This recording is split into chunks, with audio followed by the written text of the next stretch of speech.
The chair for the meeting today. I'm from GPTQ. Firstly, I'd like to do the acknowledgement of country. So I'd like to acknowledge that this meeting is being held on the traditional lands of the Kombumerri people. I'd like to pay our respects to elders past and present and the future. So this Pecha Kucha workshop is being held by Paul Grinsky. Paul is from MCCC and is a medical educator there. Thanks, Paul. Welcome everyone. It's a workshop. There's music in the background. Beautiful. So this is going to be basically by the end of this session, you'll all have at least the skill and confidence and ability to make your own Pecha Kucha video. And we'll probably have produced a few with amongst the tables, not everyone necessarily, but have a couple of examples in the room. So it's really a workshop. I'm going to go guide you through what we're going to be talking about, what tools we're going to use. We go from there. Welcome, no, come in. Oh. This is the room you want to be in. Lock the doors. Right. Now I've run this session twice this year. Once for the AMN meeting, which is the Australian Medical Educators Network meeting, so for medical educators, there's a dry run, a bit of a see how it goes, and it went across very well. So we ran it again for our supervisors in MCCC, so Western Victoria and Metro Melbourne, and again went very well. So there was a desire for this to happen again at this conference, and given that a lot of, not all, but there's a component of the presentations in submitting abstracts for this presentation, you could have done an abstract for Pecha Kucha. I thought, well, what awesome things. Not everyone will be aware of what these things are. And some of you are coming because you would have liked to have known, but you didn't know at the time. And so possibly for next year, if that same format's available, you all will have at least a skill that you can use for a conference or for your own personal teaching. It's a tool, and we'll talk about that shortly. To start with, I'm going to hopefully this slide doesn't work. I'll just shoot over the other one.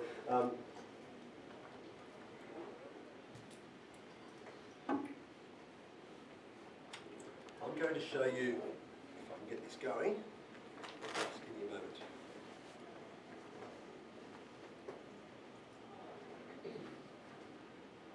Hi, and welcome to this video. Okay. So this and welcome. Stop. This is going to be. Hi. Go back. This is a very crude, from my point of view, what my normal standard would like to be. Pecha Kucha on Pecha Kucha. In the next 400 seconds, you're going to hear about what we're going to do and how to do it. The retention of that 400 seconds is going to be small, so then we'll flesh it out in the workshop itself. The audio is not fantastic. Some of the transitions for me aren't fantastic because I literally did this in the time frame. I made this ensuring that we could do it in the time frame that I've allocated to you. So if I could do it, I thought I've got to do it in the same limitations. There's no point in me spending 5 days on the perfect presentation and then expecting to do it in a small workshop time frame. So while it could be refined better in terms of presentation, it's a little bit crude, and I said the audio is not 100% because they're the sort of limitations that I had. I literally did it in a hotel room prior to a conference the night before. So not quite as last minute as possible, but as close as possible. So to some extent, the same constraints we're going to apply today. Now we can listen to me saying hi. Hi, and welcome to this video where we're going to extend the registrar and extend the supervisor. It's a guide to making your Pecha Kucha. So, where do we start with our teaching? Well, the curriculum is huge. There are so many choices, and really the challenge is how to fit it all in, how to put things together. So, the question I suppose for us to consider is how do registrars put together? Do they actually put the information that you provide them in your teaching sessions together well? Do they synthesise information to application into practice? Or do they really struggle to put the jigsaw puzzles together? So we're going to go through an example of how do you make a tool and use a tool that can be quite useful. We're going to use video. That's right. There are a number of ways you can use video. We can do as simple as holding your handheld device and clicking on the video and pressing record and just talking into it. And it's a very simple and effective way, and very cheap way of making a quick and nasty video that can still have a lot of impact. But we're going to take it one step further. We're going to produce a Pecha Kucha. That's right, a Pecha Kucha. Now, Pecha Kucha is 20 images in 20 seconds per slide.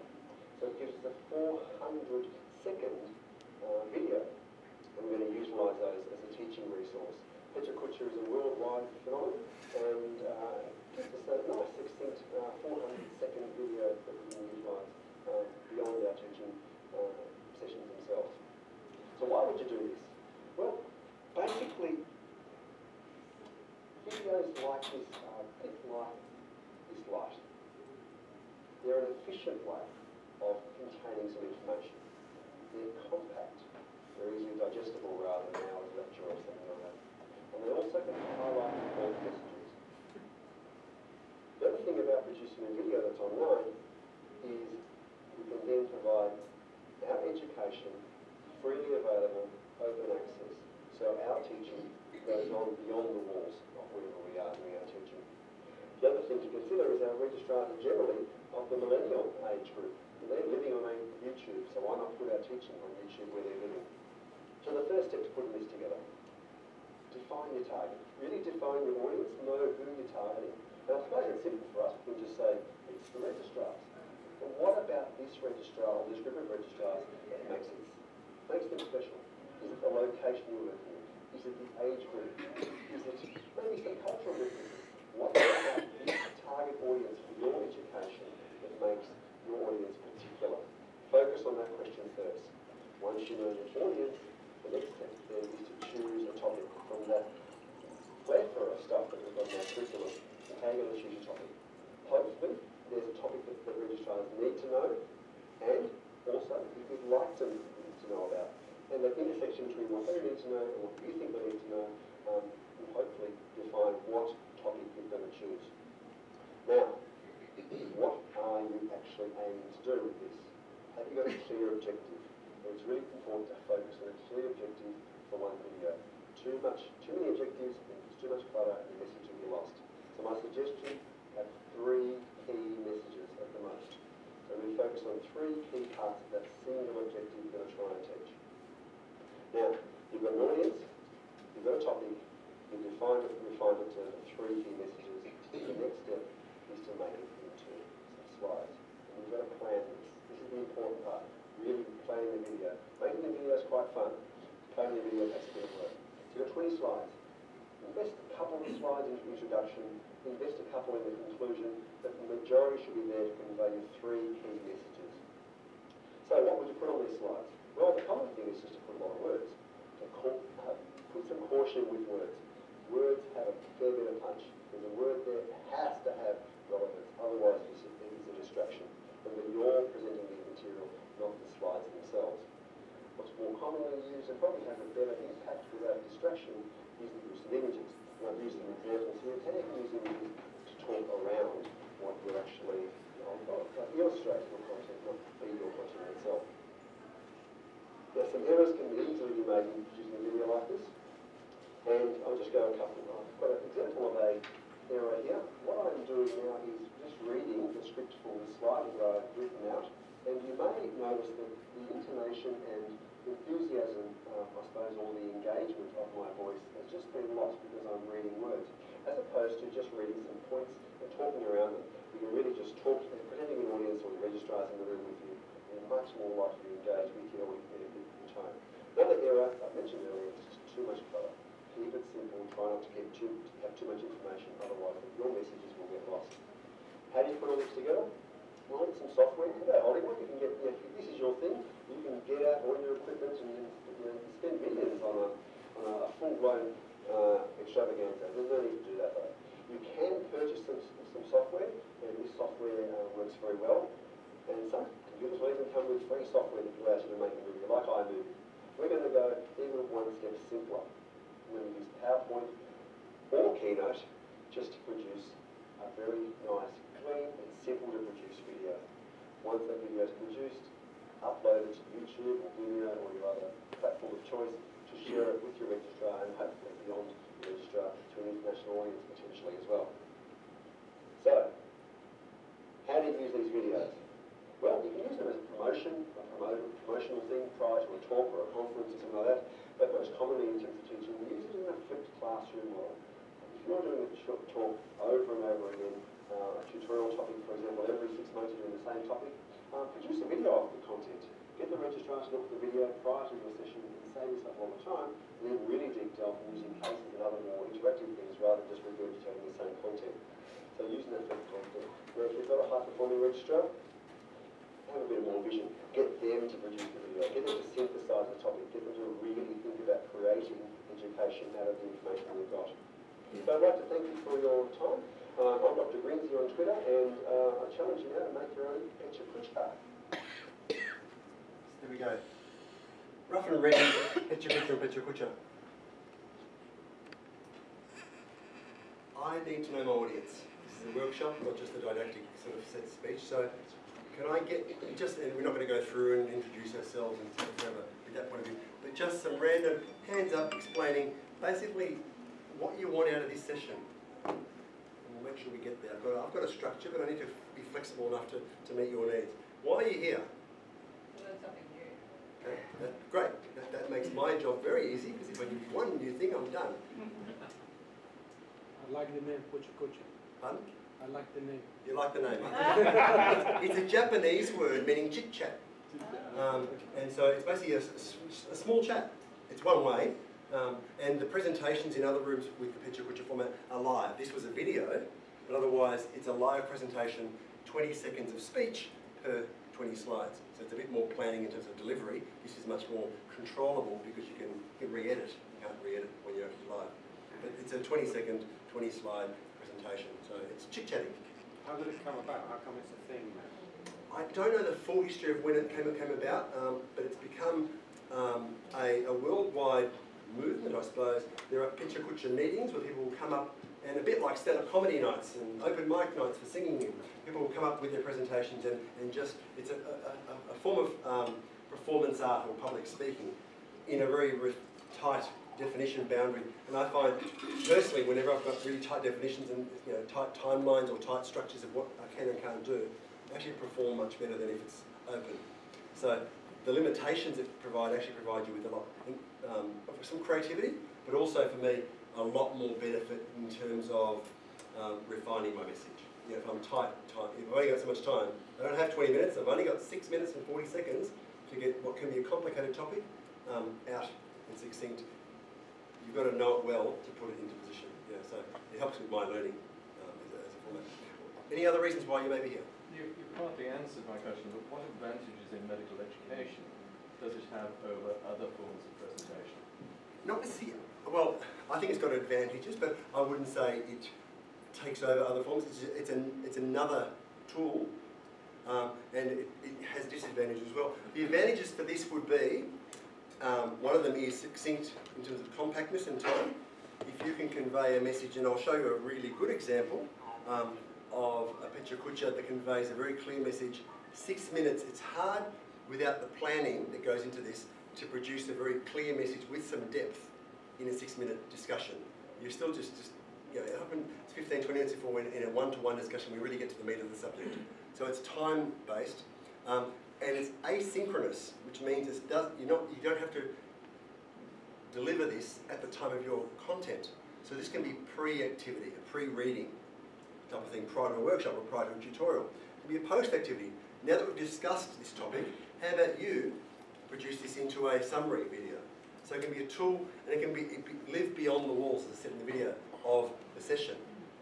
So this video here, I could have just played that and left it there, but I can play that and give it to you, and then I can put it on YouTube and give it to whoever else has either got the link or searches for it, and it can go beyond. So I'm not wasting my time. Not that this is a waste of time, but I'm getting more value for the effort that I'm putting in, so it's spreading a bit further. It's just another tool. There's a number of drawbacks. You need IT. There's a number of things. And some tech savvy, a little bit, and we'll talk about that. It's going to be a tiny bit of tech. You'll be surprised. I was surprised when I looked at this. bit of a learning curve, and I don't mind the learning curve. I thought, oh, that was a bit disappointing. The tech was actually really simple. The hard part's the message. Well, you use the word video. Is that a video or is that? This is, and we'll teach you how to do this, this is a video produced through PowerPoint. So PowerPoint is just slides. We're going to learn how to add the audio and then export that file as a video file, not as a PowerPoint file. So we're using PowerPoint as our medium to produce a video. There are other ways you can do this. I mean, you can get the fancy high-tech, you know, you can get the full-on studio lights and as I said, you can spend millions on a Hollywood blockbuster. They're all forms of getting to a video. This is just the simplest and probably the cheapest because most of our computers at work will have PowerPoint or Keynote, and we've got the materials already, so we don't have to buy any extra stuff. Any other reasons why you're here? Keep up with the registrar who's already doing it. Okay. So some of our registrars already do it. Anyone here has done one or has attempted to do one? Yep. Anyone else? Couple? So most are completely naive, which is, well, not where I hope I could pitch it, but that's where I'm expecting it to be. So there's no assumed knowledge.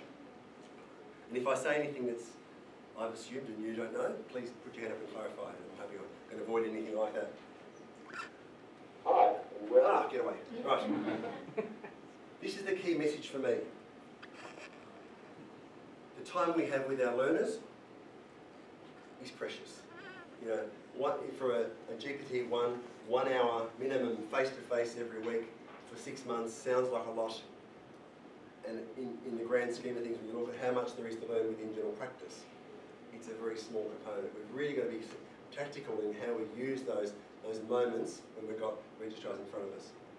In terms of peer learning workshops for GPT-1, for example, we have 12 hours, 12 days out of the whole term to try and convey as much of general practice as possible to get them up to speed on time.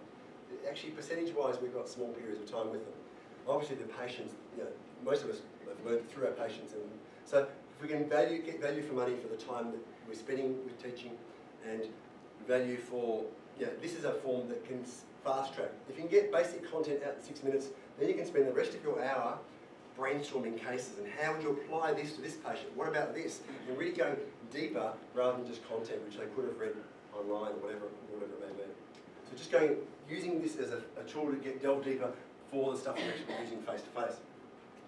This is an interesting study. This looks at length of video, how long the video goes for, and what time people, on average, tuned out or stopped it. There's a sweet spot. Something you know is going to be going for 40 minutes, you'll actually stop earlier than if you knew it was going to go for 3 or 5 minutes. You'll tolerate a video, if it's a crappy one. So there's a sweet spot, and by chance, Pecha Kuchas fit into that sweet spot in terms of the time frame. Our attention detail in this modern age, with everything coming and going, is poorer generationally, and you know, things like YouTube videos are designed to be short. You watch them, you get a quick message, and you move on to the next thing. Not many of us tolerate or put up with an hour-long thing. On TV, maybe, because that's still the format, but online, it's very much short and sharp. So this feeds into that itself. Another advantage for me personally, and this is one of the reasons I like medical education, is you have to know the topic. Not be the expert, but know enough to convey it to someone else.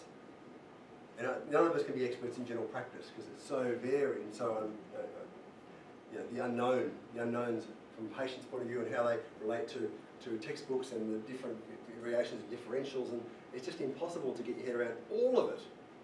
But all of us will become expert in conveying that uncertainty, or at least aspects of it, to our registrars. And we're all on that learning curve. None of us here, no matter how old or experienced we are going to say, yep, I pretty much know it all.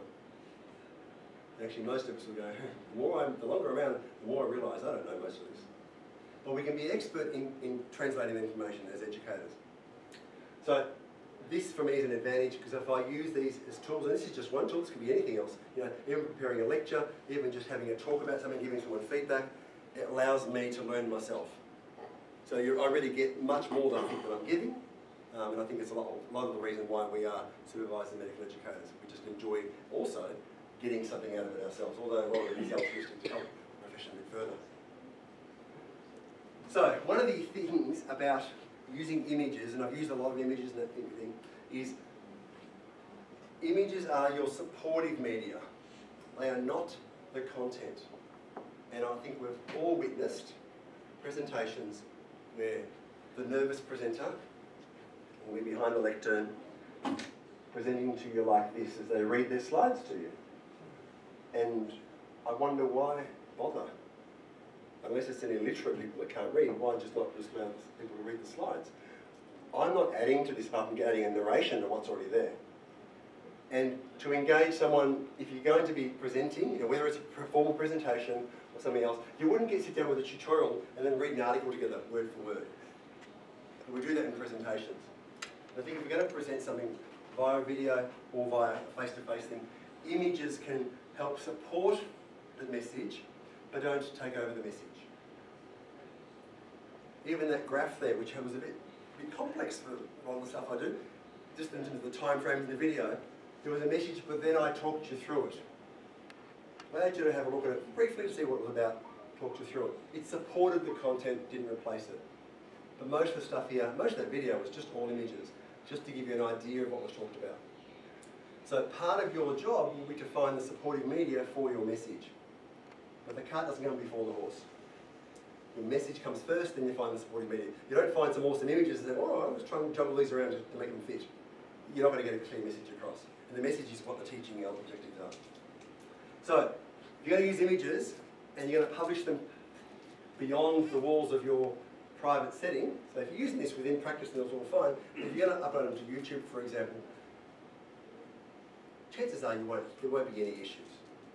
But to make sure you're not falling foul of a copyright issue, so anyone who takes a photo, so I get my iPhone and I take a photo right now, the moment I press that shutter, I own the in Australia, I own the copyright. It doesn't have to have a little C with a circle around it. I don't have the right copyright, all rights are reserved, or anything like that on the image. I own the copyright by law. So a Google image search will pick up some awesome image going, yeah, that's what I need. But unless you've got permission from that photographer to use it, you could be breaching copyright law. Makes it difficult, a bit challenging. So I'll go through some websites that you can use that have, the photographer has given the world permission to use photographers, so free images. Basically, you don't have to pay for them, and they're not copyright protected from that point of view. If you do find an awesome image, I would encourage you just to email the photographer and say, look, I'm interested in this for educational purposes. Do you mind if I use the image in a slideshow? If you're really concerned about it from that point of view. And most of you will probably get an okay. There might be some photographers say, oh, I want $20 for it. No, I'll move on to another image if you don't necessarily need that one. But most will be happy with that sort of purpose. If you're using for a commercial advertisement for Toyota, different story. But most of this is non-profit and altruistic. So ask permission if you need it, but if you get a copyright-free search, then you don't have to worry about that extra step. There's some websites. And what I'll do is copy that slide as an image file onto our Hoover app so that you can look up the discussion board and there will be a picture of that at some stage so you can actually utilise that. So if you want to take a photo, absolutely. If you haven't got your phone with you or it's too difficult to get in a photo. So the top couple there have got, Pixabay is basically all free copyright images. Morguefile has a couple of categories. There's a tab which has got free images. Then they've got a couple of tabs for, it's like a search engine for stock agencies, so you have to buy those images. So you stick to the tab that's basically for free images. Burning Well, similarly. Getty Images is a big commercial stock agency, but they do have what's called an open embedded program. You can take some images that are within that program, put them on your whatever, and provided it's done in a way that guides you through how to do it, basically someone can click through that image and goes back to, so if they see the image, they can see it, you can use it, but if someone wants to purchase it or look at further, it clicks and goes straight to the website. So it's got an embedded sort of code inside it to bring them back to the commercial website. So they're trying to disseminate their images, you can use them for free for that purpose. Google Images, commonly used, I use this one frequently. If you go under search tools, just under the search bar, there'll be search tools, and there'll be usage rights. And it will say, something like unlabeled, but also have things like free for commercial, non-commercial use, free for non-commercial use without modifications, free for commercial use, a bunch of different things. You can then search for images within Google Images, and it will filter out all the ones that don't have that permission. So by doing that, Google's done the homework for you. Those images will basically be available to you themselves. Flickr is a photo sharing website. There's hundreds and millions and billions of photos on there. Again, same sort of thing. You can search for Creative Commons. Now, if I take a photo, I own copyright. I can license it to you, which means I can license it for free, so off you go. Or you can charge me, or I can charge you and pay me, and I can license it to you for a fee. Or I can license it to you under a Creative Commons license. And there are various forms of that. From our purposes, most of them are pretty good. So basically, you can use this for free, provided you do whatever. And it's usually attribution. So provided on the bottom of the slide, next to the image, you actually say where you sourced it from. This is from great photographer in New York, whatever. That's their name. Now, attribution's payment enough. They don't actually want financial payment. Some Creative Commons, doesn't matter, you just can use them. They're freely available. So the photographer there has submitted them to Flickr and labelled them in a way that, yeah, absolutely use them, I don't care about it. So it helps, again, filter for images that you can use in a way that's sort of safe from a legal point of view. There are more, but I've limited the ones that are probably more commonly used themselves. But just be cautious with things that will be publicly available. If you did inadvertently put something up there, the most likely thing is if the photographer found your image on there and weren't happy with it, they would almost all the time send you an email or contact you through the organisation saying, please remove that. So just basically get rid of it type of thing. I didn't give them permission. They're in their rights to sue you. But the chance of that happening in this setting, we're not commercial advertising agency, very slim. So it's more of an apology and remove it, but it's best to try and avoid the hassle if you can. So there are ways of sourcing images without having to worry about copyright. Now, let's think about this. We've got a story of some sort. And this can be it. Today I'm not going to suggest you have to focus on medical topics. You may want to talk about the story of the day your dog broke its leg, whatever it may be. But think of a story, think of some 3 key objectives. So really think of the content. I'm going to talk about breaking that down very specifically. Then we're going to produce some images, so 20 slides. Not all images necessarily, but 20 slides with supportive media. Then we're going to produce this. So to record this with PowerPoint or Keynote, both those products have got an embedded program where you can actually record your voice or sound into the PowerPoint or the slideshow. Anyone here using Keynote exclusively? Yeah, good. Okay, so I'll keep it. Otherwise I'll just keep it. Otherwise I'll just, when there are no hands up, I just talk about PowerPoint all the time then. Both those programs have got a system where you can record an audio and a visual together.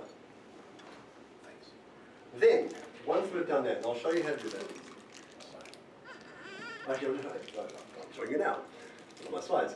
It's simple enough. Connect your microphone. In this case, I've got a brand new podcasting microphone, which is connected to my computer. So I'm going to use that. I have in a quiet room, and that's why the audio wasn't great.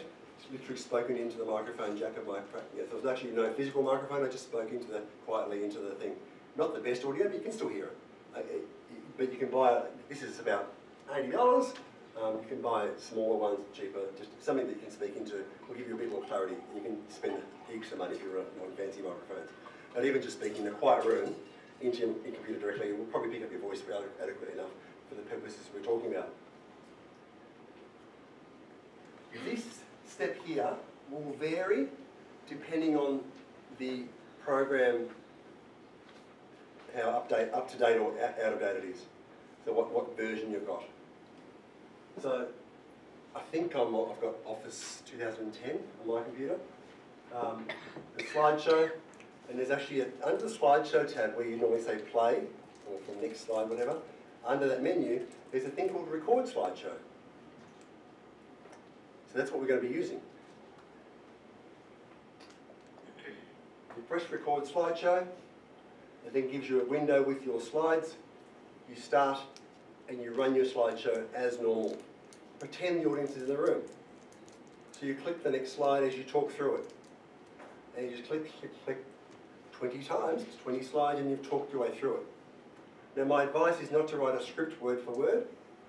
Some will like to do that. My preference is 1 or 2 phrases or key points per slide, so I know that's what I'm talking about, and then I can just talk more naturally rather than more stilted sort of reading a script thing.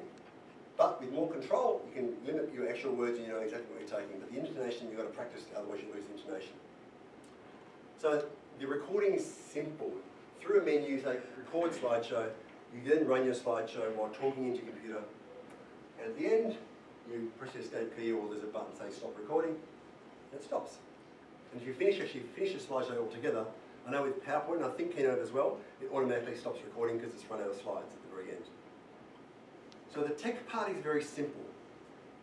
Open PowerPoint, you've got your everything up to this point set up, and you just talk to it. And the timing's tricky, often you have a few attempts. The first time I did the Pecha Kucha on Pecha Kucha video, instead of going for 6 minutes and 40 seconds, it went for 11 minutes and 50 seconds. Oops, I overshot almost double. So then I had to refine how, went back and said, oh, I was too wordy over here, repeated myself a few times in that slide, and just tightened it up. It became a better talk because of the limitations of the timing. So it often takes a bit of practice to get the timing right. Now the Pecha Kucha format is just a format. Don't feel like you have to get that 6 minutes and 40 seconds right on the dot, unless you're entering a competition, in which case you're required to. So if it goes for 4 minutes or it goes for 8 minutes, it's going to work out okay. Obviously the longer it goes, the better it has to be, I would say. But don't worry too much about the timing from our purposes. From an education, the registrars don't want to sit there with a clock saying, oh, you're 20 seconds over time. They'll focus on the message you're giving them through that video or that they're producing themselves. Remember, you've done this, then you save the file. It is still a PowerPoint file with audio overlaid onto the images. So the PowerPoint now knows there's audio for this slideshow, and you've saved it. That's not a video. That's the ingredients for a video. To produce the video, in the File menu, or somewhere similar, depends on the version. There's some versions that are very old, it's very hard to find these things. But there is a thing called Save and Send, which is different from the normal Save menu. So this is within the file thing, and you're saving this as a video. So it's actually got a thing of create a video. Click it, and you're done. Then, with the PowerPoint or Keynote, it will have rendered a video. So it's got the PowerPoint images, it's got the audio, it's merged the two together and given you a video file. That video file you've saved somewhere, so you should find out where it is, your desktop or your documents, wherever it may be, and then you can just use it as it is. Or, and I'm encouraging more and more people to do this, upload it somewhere so it can be used again and again. If it's, say, that's how we use YouTube. I can upload it so only I can see it. It is invisible to the rest of the world no matter what happens. Or I can upload it to the whole world because it's public. Which is every time you watch a YouTube video, they're public. Or it's limited to anyone who's got the code or the URL. The URL is not searchable. So if you search for that, you won't find it. But if you share that actual URL, then they can actually see it. So you could share it within a smaller group. There is a risk that someone could pass it on beyond, share this and it goes out of your control. So you've got to be cautious with that. So that if you want to be perfectly safe, if it was very sensitive information, then you would have it for your view only, and you would have to log in and show it one-to-one and no one else could see it or actually pass it on. But most of this stuff, I think, is of value to pass on as an educational resource to others. Even for registrars to review down the track. Vimeo is a similar thing to YouTube. It's got some advantages, but it hasn't got as much people watching it. It's not as popular, but it's got a little bit more flexibility as a platform in itself. So for those that are really into video, they often put things on Vimeo because it's a better platform, but they lose a bit of audience unless they've got their own audience. So there's a lot of people who've got big blog audiences that read their blogs all the time. They'll put things on Vimeo with their audience already watching them. If you're a first timer, you probably get more hits with YouTube. And it's not surprising to get no hits unless you tell someone about it, because no one's going to search for your term specifically unless you're lucky with how you phrase things. So it's more about using it small. So I don't want to go ballistic unless it's a really good topic, in which case you should be proud of yourself. I want to do a demo. This here is my grid with my 20 slides that I produced my Pecha Kucha video, the one you saw earlier. Welcome slide. Where do you start? With a pharmacy picture. Registrars, put a video in. Why? Being efficient. 3 keys, images, just little keywords. That was my running sheet. I then found images for these 20 little mini messages that supported what I was going to say. And then with that in front of me, because I sort of knew what each one was about to say because I've been sort of working on it, I just talked my way through it and kept an eye on the time. I wasn't so strict on 20 seconds per image, but I was more strict on making sure I get to the 400 second by the end of it. So some are faster, some are slower. I just find it's, but if you want to be strict, it's 20 seconds per image. That's a little bit too much limitation for me when I was doing this. That's all I produced. And then produced a slide set. Now let me get out of that one. Just change a few things here.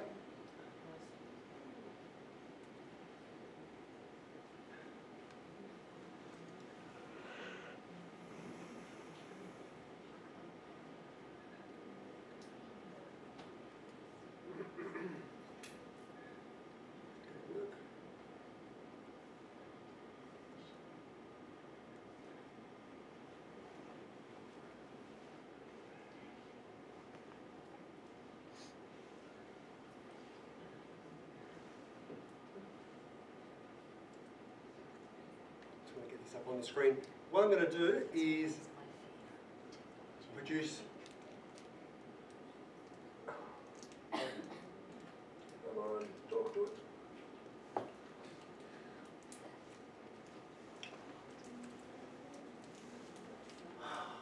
So can I just do it live now? I can, but I'd like to show you as well as. Why have I lost the screen?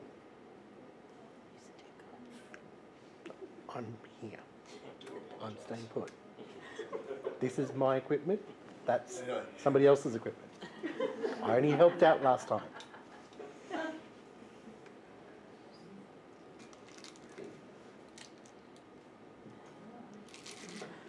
You've been a good girl. Yeah. Oh no, we're back. Is that what we meant to get someone moving in the room? Kinetic energy. Okay, thank you very much for moving. Whereas we want to be. Let's go. Okay, that's the slide set that you've already seen in the video. That's my running sheet. And I'm going to try this with the microphone, the USB mic.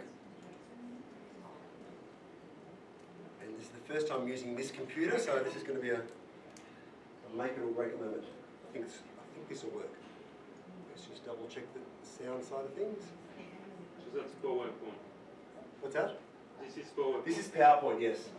This could just be as easily as Keynote. That's recording my own voice nicely. Good. So let's see. Slideshow. Record slideshow. So I'm just curious, you talked about, you can use them at varying lengths and whatever. For a beginner, do you think it's better doing that or just setting it to run automatically 20 seconds per slide? No, I think... So you're not concentrating on speaking and... No, I think it's easier to talk and press the button at the same time because you're just talking, transitioning when you're ready, not when the clock says transition now. You sort of rush your sentences and slow them down and it becomes a bit artificial. I think it is easy just to talk through and have a stopwatch around so you sort of know when you're finishing, and if you go way over the top, you start again. It took, I think, 3 runs to get that timing right, but the first one was 11 minutes something, the second one was close enough, but I think I muffed up a couple of the words. I thought I'd just do it again, and the last one I got it pretty much right. So it's refining the message as well, which is the value there. But I think there's a value of not, when you're starting off, not worrying about 20 seconds per slide, but just the overall time frame to keep it within that sort of 6-minute-ish thing. But don't stress too much about the time unless you're actually doing an official Pecha Kucha like you would have had to here. Let's see how we go. So if I record this, was there another question? Yep. I'm talking to a dead microphone. Yep. If you're using your phone, yes.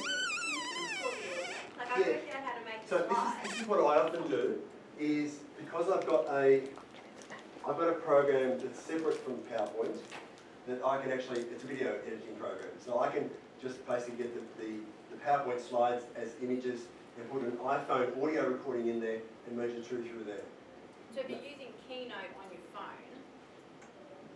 Yes, you can still do something through an app. Yeah, through the Keynote, yeah. Yes, and your phone recording will be fine. So, yeah, although the interface of Keynote on the app versus the desktop, is it the same? No, It's a no. bit different. So It might be- actually doesn't work terribly well. I can't work out how to add I audio. use both, and I also use PowerPoint on Mac, but I find Keynote on Mac, on my laptop, works so much better. My phone doesn't work very well at all, so. I'm using another. Yeah. So just going you through, I'm not going to go through 6 minutes, by the way. I'll just give you a little demo, and hopefully this will work reasonably well. The other thing, if you're using an iPhone, little lapel mic, which you can usually pick up at audio stores, JB Hi-Fi, places like that, plug that into the actual phone itself or into your laptop. That's suitable enough. You don't have to go and buy an $80 microphone. These sorts of little lapel mic ones, just on their own, are only about $20. Okay. Rode RODE lav mic is probably what you got there, and it's a common. This one is, yeah. Yeah, the common little lapel mic thing, it just plugs into your phone. So another thing, I just found, well, after the teaching course, I'm planning on doing a bit of podcasting, so upgrade it a little bit. Okay, record slideshow. You click on that button, and it tells me, do I want to record the slide at animation timings? Yes.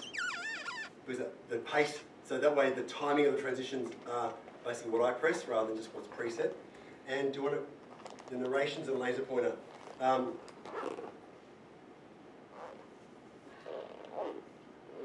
The narrations are important. The laser pointer, be careful what you do with, it's not a laser pointer, it's what you do with your arrow. So if you're moving your icon around just because you're nervous, the video will come out with your arrow running around as well. So put it in the corner or just leave it somewhere and it just sits there. So ideally in the corner of the screen so you're not going to see it. Right, so once we start, now I'm just actually starting. You see the timer has started in the corner here. If you can see, it's actually 2-3 seconds. I'm talking, and as a normal slideshow, I now press next, and I move on. I'm now talking about the next slide, and I'm not going to spend 60 minutes, so I'm going to just go through the transitions of that previous slide set. And we just keep talking while we do this, to get this through this quickly. I'll spend a bit more time on this one just to show you how a longer slide looks later on, and then we'll rip through the last ones to finish it off. Yay, that's the last one. So I pressed the last slide. It stopped at 22 seconds. There were 2 timers there. One was the total time, one was the time per that slide. So you can really focus on that, but my mind doesn't work that way. It just gets distracted by the timing of things. Now, same as before, same as before, the difference here is, and it's small for you, but under each slide is how much time I spent on that slide. So now if I went over time, I went, oh gee, I didn't realise I spent 3 minutes on that slide. That's the one I've got to edit. I've got to do something about that slide. It's too wordy. So you can actually review your timings here if you need to. So I've got animations all the way through. If I completely bucket the whole thing up, I can go to record slideshow. This is in PowerPoint. Keynote will have a similar thing where you clear. And you clear timings of, well, in this case, all the slides, or just a single slide. So the timings are gone. And you can also clear the narration, which is the voice. So basically scrap all I've just done and start again. In this case, I don't want to do anything like that. And we'll see if this one works. I'm going to play slideshow.